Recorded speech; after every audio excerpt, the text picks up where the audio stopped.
A very warm good evening to all our viewers. Welcome to the Evening Review Show. I'm Matthias Aufiku, news editor of the Namibian Sun newspaper.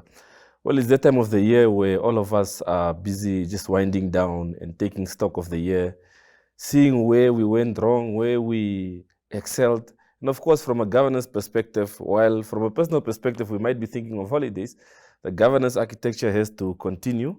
But of course, we also need to take stock at this time of the year and also just look at the year ahead as to what we can expect or what we think should happen as far as governance in the country is concerned. Well, we have our guest tonight in studio, Honorable McHenry Venaani, leader of the official opposition, president of the Popular Democratic Movement Party. Welcome, sir. Good evening. It's been a while since we heard you here. Yes, thank you very much. I am much obliged. Thank you very much, listeners, to have me here. Yeah. Well, tonight's show is really just to take stock of 2023. It's been a long year. So much has happened in our country. A lot of good, a lot of bad. Some things we got right, some things we didn't get so right. What did you make of the year? Well, the president termed the year of revival. Mm-hmm. But a lot of social strata of the country has not really revived itself. Since COVID, we have had probably one of the major great job losses, and it was revealed again this morning in the papers that close to 30,000 jobs have been lost for the last 3 years. Mm-hmm. So we have not recovered in terms of the socio-economic benefits that should come to Namibians. The economy has done a bit fairly very well. Mm-hmm. In fact, it is one thing that has revived. The economy is coming back on track. But then when it comes to corporate governance in the country, we have seen a deeper erosion of corporate governance in the country. If you look at what is happening at NAMCOR, mm-hmm. Corruption and losses of close to 700 million. The mafia style of corporate governance right there. If you look at what has happened at Namibia and the losses that has been experienced there and tenders that were given to companies without due diligence and due processes, it leaves one thing that one has to say, that our state-owned enterprises have become a gangster republic, mm-hmm. that whoever gets his hands on the boards and on the management of those SOEs are doing what is called gangsterism, to take and loot as much as they can. Mm-hmm. Because if you look at the capacity and the ability of a company such as NAMCOR and the monopoly that it has, it shows that how can a company with such a huge monopoly run into losses? Mm-hmm. If you look at the inflation of the oil storage facility, and now that the losses that we are experiencing, and I have been calling, and we have been calling in Parliament to call for a review and to call the NAMCOR board to come and be subpoenaed by Parliament, and the ruling party has been voting us out on this quest of trying to really hold members of the corporate industry accountable. Yeah. When it comes to housing, we have really failed the year because if you look at the mass housing houses that are completed, that are seated in Windhoek, 170 homes not yet occupied, mm-hmm. 300 homes in Swakopmund, same as another pockets of the country. So in terms of housing, we have not done enough. But on the fundamentals of the economy, we have also not done much. And that is a question of banks are over-profiteering. That is making it very difficult for every ordinary Namibian to access a home loan because of profits at banks. And we are saying, we believe in the ethos and principles of free market economy, but the exploitation of the free market economy should be a concern. If we really want to bring our economy back on track, we really need to really address the question of banks over profiteering. If you look at what banks in Europe, Eurasia, in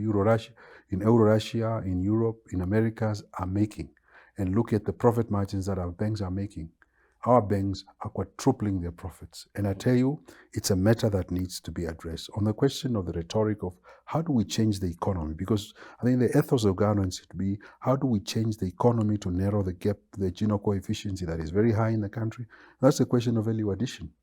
We have had a good year, fetching the highest prices in the uranium sector, especially in the mining. Our uranium has been bought at exorbitant prices, but we are not adding any value on it.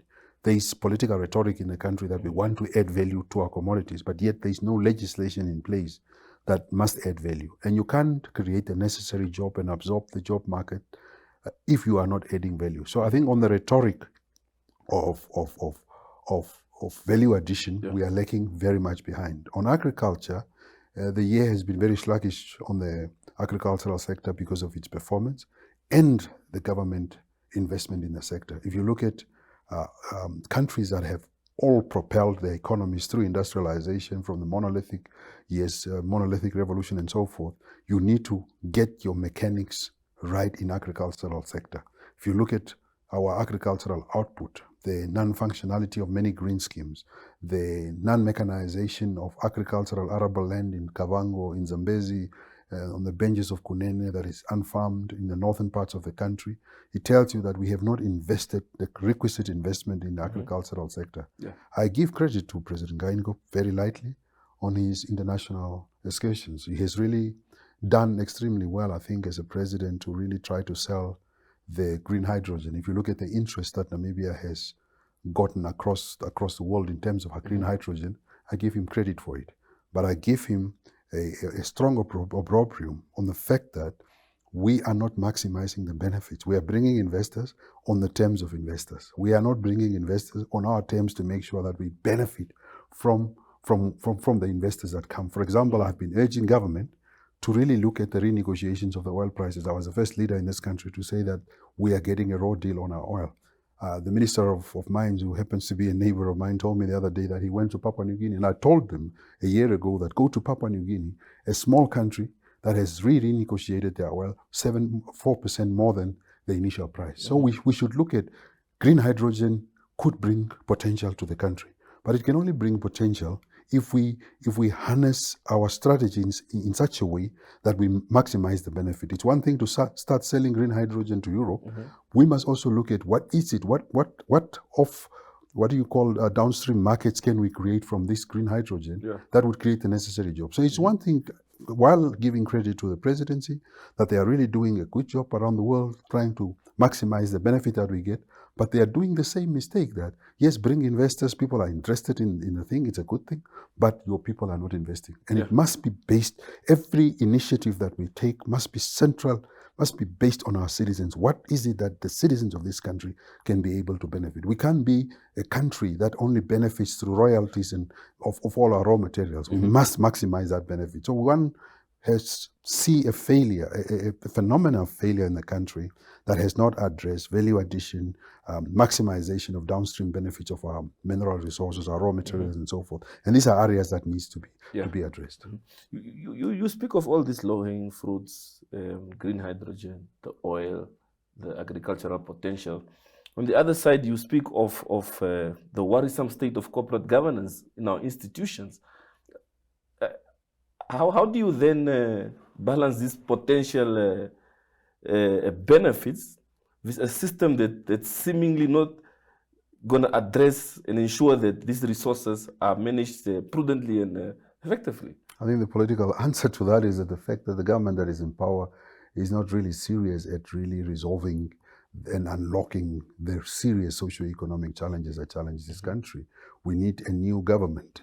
We need a new government in public office that really addresses the question of corporate governance. Because if you do not address the question of malfeasance and greed that has eroded this country, and it is continuing eroding the country. Just look at the fishing sector. Government, after myself and many other leaders raised opprobrium about the fishing sector, they were denying until Fish Road came out.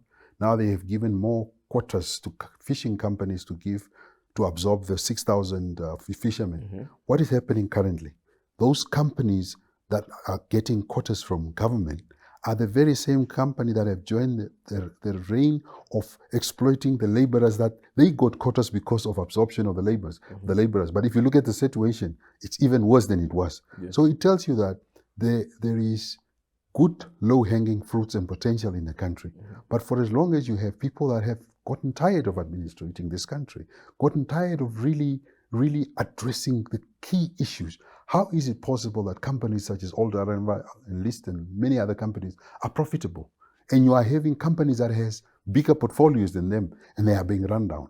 and they are monopolies on their own. So I think that the government can credit themselves for creating all these low-hanging fruits. But the mere fact that they are looting these low-hanging fruits will not transform into benefits to the people of this country. And to answer your question, I think it's time for an energized new government in place. Yeah, I know you've historically aired your voice of concern as far as our education sector is concerned, especially the financial resources pumped into that sector and compared to to the output. How do we move forward? Because next year we're going to have the budget again. It's going to be the same amount of funds pumped in, same results. What is the panacea to that? Well, I think what we need to do is to give more authority to education, to schools, because what is currently happening is that we are pumping in money, a greater input, and there is a lesser output. If you look at the passing rate of the country, only less than 30% of young Namibians could access higher education if they ever, and those that access higher education are unemployable anyway. So what we need to do to address the question of education is to really give support to schools so that they can be able to develop workable curriculum. Because if you look at the money being spent on schools, the other day I visited a school in Sesfontein constituency. A hall has been built, halfly built. The tenderer got 4.5 million. The hall is not complete. He's already paid. The hall stands like that. You are having a situation where contractors are charging schools 70,000 Namibian dollar to build a single toilet. So for as long as we are having this organized insider trading in the ministry where a lot of resources goes into corruption, we are not getting a pumped out education system. If you look at, I'm a patron of a number of schools. If you look at a number of schools have accessing to textbooks, things that schools do not have copy machines, things that are supposed to be easily, and those powers should not belong to the central, and that's what I'm saying, more powers to school. Those powers of a copy machine, of stationery should not be based in a regional directorate. It must be based at the school itself, because if you are a principal and you know that you need 2,000 or 100,000 or 100 textbook, and these are the reams of papers that you need, the authority must be with that school so that that school can be able to deal with some of their technical functionality systemically, rather than if you need a bulb, you have to call Windhoek to get a bulb. If you need a chalkboard, you need to go to the ministry. So these are some of the things that are really limiting the output of the education sector. If you look at the former white schools, that VIS, all these schools are performing. You know why? Because parents have the ability financially to pump in money into the school. So decisions of having a sports stadium, it can be made by parents. The decisions of having stationaries can be made by parents because they have the kind of financial system in their hand. But in areas where our parents do not have the luxury of money, those schools depend on regional directorates. And the bureaucracy is eating them. It's the same story at the green schemes. When a tractor gets a puncture, you need to call head office to buy a puncture that costs $100. Just the call and the facilitation of an invoice takes more than $1,000 just to get a puncture of $100. So we need to give more powers to school principals for them to be dealing with matters that really concerns them right at the school, rather than depending on a centralized system. And if you look at the amount of money that goes into the education sector, more money goes to salaries as opposed to schools, and that output would not help. And we are not developing a very strong vocational training. The Minister of Higher Education has been talking very strongly about VTC and so forth, but which markets have proven to absorb our students at the VTC? Our own industries, the mines are not absorbing these people in full capacity. We are giving too many jobs to Chinese. Look at the Rosing Uranium, go there, visit that area. You are seeing from technical level things, welders, you are saving Chinese welders here. I want to see a Namibian who goes to China and go weld in China and get a work permit. So these imbalances needs to be addressed, so that when you are developing a capacity at the vocational training, that these people become absorbable. Because now we are training people that are not being absorbed, and all we are saying is that young people must go and find their own jobs. Young people cannot find their own jobs if you are not giving them youth venture capital, access to financing. How is the development bank's portfolio showing that they are financing projects of young people so that they can get startups, because you need money to start jobs, to create jobs. If you don't have access to capital, if you don't have youth venture capital, you will not be able to start jobs. Yeah. We'll head for a short break, but I want you to gather your thoughts around the public health system and the state thereof. Yes. Yeah? To our viewers, we head for a short break and we'll be back to continue this conversation.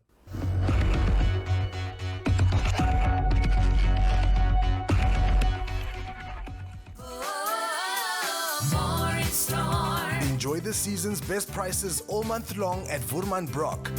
2-liter farmhouse ice cream for $44.99. 1-liter fruit tree juice for just $18.99.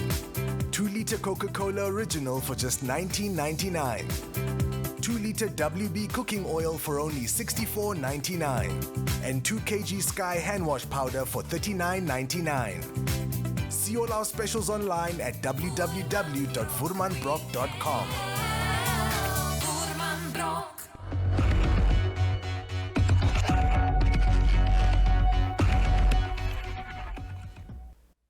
Welcome back to the last segment of the show. Honorable Venaani, the public health system, it continues to limp year on year. And when you compare it to the private system, of course, there are certain aspects which you can't compare, but I believe there are basic commonalities that you can put on the table and compare. Where are we not getting it right?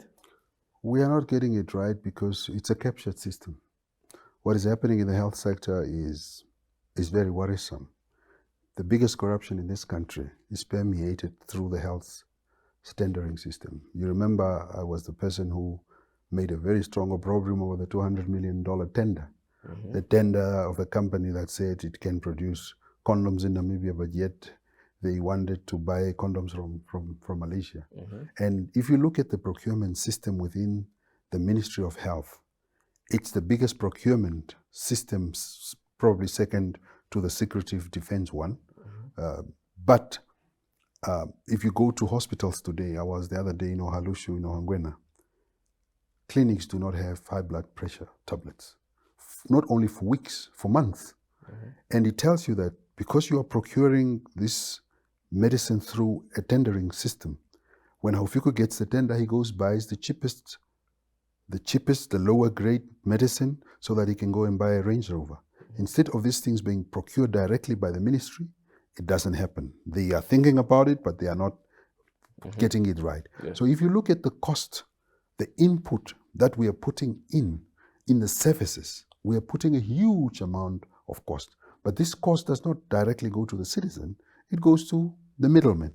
So we are saying, and I've been very strong on this, that we are saying cut out the middlemen in the health procurement. These are essential services to the country. Make sure that more and more of the medicines are directly bought by the ministry itself, so that you cut the middleman. So that's one problem that you have at the health ministry. In terms of service provision, the health sector has really improved. And I must say that the nurses, if you go around the countryside, have really shown that they really want to bring service. But of course, when you speak to them, they are also telling you that what is it that is distracting us from providing services is that we do not have the necessary health kits. We don't have gloves. We don't have... the other day I was bitten by a scorpion, and I went to a clinic, a rural clinic, and there was no, there is no spirits, mm-hmm. just to clean my wound. And I was asking her, why is there no spirit? No, Honorable, we don't have spirits for a number of months. Now we have to go and improvise and use this or that. So mm-hmm. these are some of the things that are really struggling, that we are struggling with. But in terms of Katutura State Hospital, I must say it has become very clean. I was very strong on saying that we must clean that hospital. It has become very clean.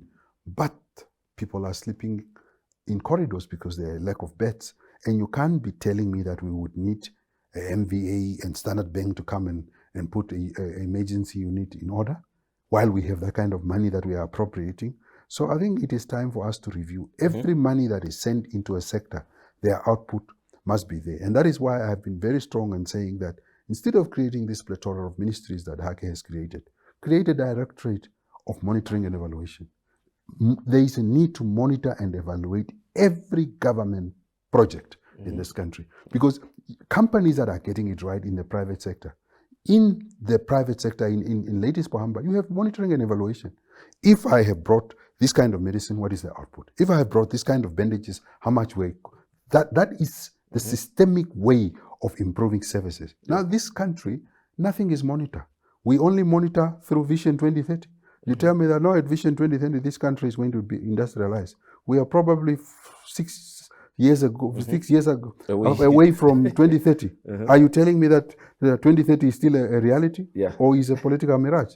So the only way that we can monitor, the only way that we monitor in this country is by putting a vision. Yeah. We shouldn't put a vision, we must monitor on a daily basis. The mere fact that the government, and this is, I put the blame on President Geingob, and he must answer this question.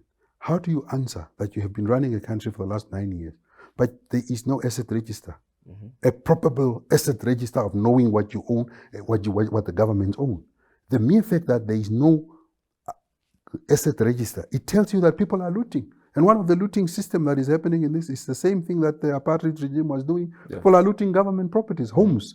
In Seiderov, where have you find a house in Seiderov costing 320,000? Yeah. These things are happening under our noses. So the governance architecture needs to nip in the bud the waste and expenditure, the wastages in the system, and that needs to be addressed. Yeah. And that is also fully in the Ministry of Health. A few years back, when the new procurement law came into being, as lawmakers, this law was made out to be the solution, the long-awaited solution to our procurement problems in the public system. But it seems now we have more procurement fights in courts than ever before. Where did we go wrong in this regard? The law is quite strong, but what the human beings in their nature always finds ways to outsmart. What is outsmarting the procurement law in this country? Insider trading. We must stop civil servants to do business with government. We must stop insider trading. Everything in this country, every tender in this country is engineered through insider trading. There are people in ministries that tells people, that will tell our people that tender this amount so that you can get it and give me a cut behind. So corruption, malfeasance, and greed is defeating the procurement system. It's not a bad law, but there is a systemic problem with our civil servants. In the olden days in the Botswana government under Mogai, civil servants were never allowed to do business. It's only now under the government of Kama, later on, government of Masisi. And here we must do something very strong by bringing in a law that prohibits people that are sitting in civil service. If you want to be an ED of a ministry, don't have business interests. The minute that you have a business outside and you have a government job, you are in conflict. Yeah, but then they will say, but Honorable Venaani is there on TV saying we must not have businesses. Lawmakers, they have their businesses. So where do you draw the line? If you are in government and you're sitting in a job of authority, you can't be running your companies and sit in cabinet. Yeah. You can't be sitting on economic committees of parliament and running your business. I mean, some of us had to sacrifice that, to say that if I want to go and do public service, let me do a business that has nothing to do with government, that has nothing to do with procurement, that has nothing to do with anything, so that you concentrate on the job. But the mere fact that you have nearly half of parliamentarians own the fishing sector. So can we expect you there to objectively debate the fishing laws? If we are saying there is a underdevelopment and underfunding and under-handling of the fishermen, people are saying, no, the fishing sector is correct, because people are profiteering from it. So all we are saying is that if you want to enter into certain markets, you must also know where you are. Because what we are doing in this country is that those that are powerful, and it's unfortunate, those that are powerful are the ones influencing procurement processes. Yeah. And this does not only extend only not to this country, but the whole of Africa. All presidents' children are new business people. They are multimillionaires. All family members of high-profile politicians are business people. These are questions that we must start questioning. Is it really true that if you are related to someone, you are a good business person? Yeah. It means that you are using the influence of that person for you to advance your causes most of the time. Yeah. Just lastly, as we wrap up, 2024, just about 2 weeks away, what is it that we should look out for as a country?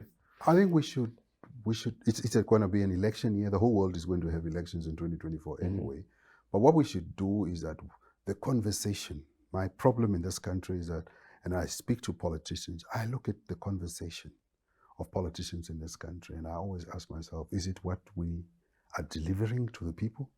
The conversation should be apt to discuss how can we diversify the economy so that it works for our people? How can we accelerate services to the people? Housing. Look at the shanty towns problem. We have not addressed that question. Look at the unemployment rate.